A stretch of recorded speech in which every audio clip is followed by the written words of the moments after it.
森林迷霧滿布。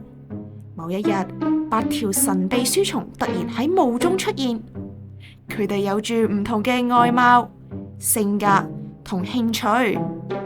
佢哋依稀記得自己之前去過冰窟、深海、太空、精靈嘅世界呢啲地方探險。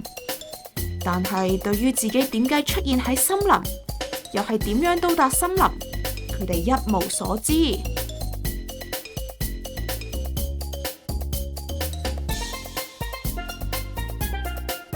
小朋友，喺書蟲揾返記憶之前，唔知你哋可唔可以照顧住佢哋先呢？如果你哋照顧得好，書蟲就有機會成功進化，獲得力量攞返啲記憶。多謝你哋啊！而家我就開始教大家點樣照顧呢班書蟲啦。首先，同學可以喺電腦或者平板電腦上面打開瀏覽器，前往 chinese.i-learner.com.hk，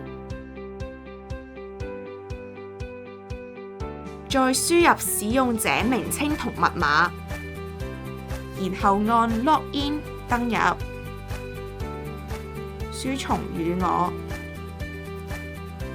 你哋可以根據自己嘅興趣去揀一隻書蟲陪自己。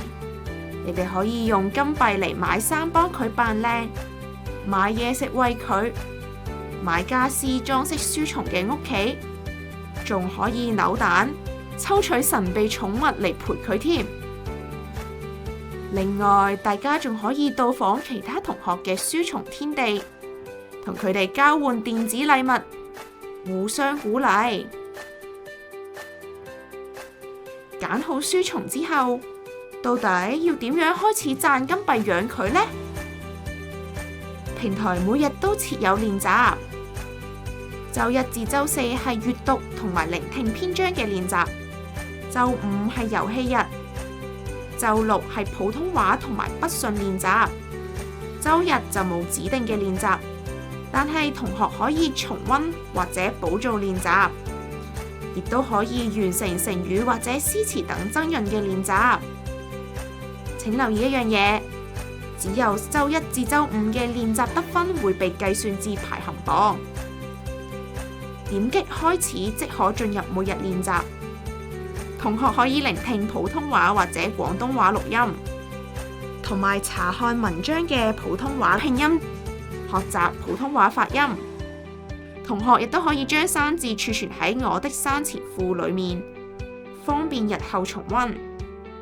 每篇文章設有3至4個小練習，左邊嘅知識點筆記總結咗我哋希望同學可以喺文章入面學會嘅閱讀、寫作、詞彙等重點內容，幫助同學答題。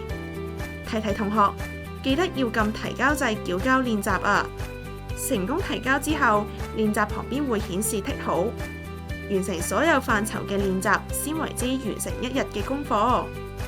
喺完成練習之後，你哋可以去到分數卡查看所得嘅分數同埋金幣，之後就可以用呢啲金幣買嘢俾書蟲佢哋啦。去到我的成績表，可以睇返你嘅練習分數等記錄，亦都可以喺嗰度補做返過往嘅練習。同學亦都可以喺狀元榜查看分數嘅排行，包括全班、全級、全校同埋全部用戶嘅排名。全港同埋累積總分排名會喺午夜更新，其他排行榜就會即時更新。排行榜根據各用戶喺佢哋訂購期內嘅得分百分比嚟進行排名，以此更公平咁比較唔同時間開始使用平台嘅用戶。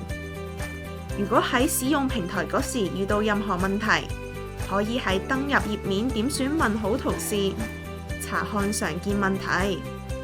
如果問題都係冇辦法解決，請將問題 WhatsApp 至93886251，或者發送電子郵件到 student@i-learner.com.hk 向我哋查詢，我哋會盡快為你處理。我希望你哋可以好好照顧呢班書蟲，幫助佢哋進化，令到佢哋嘅力量更加強大啊！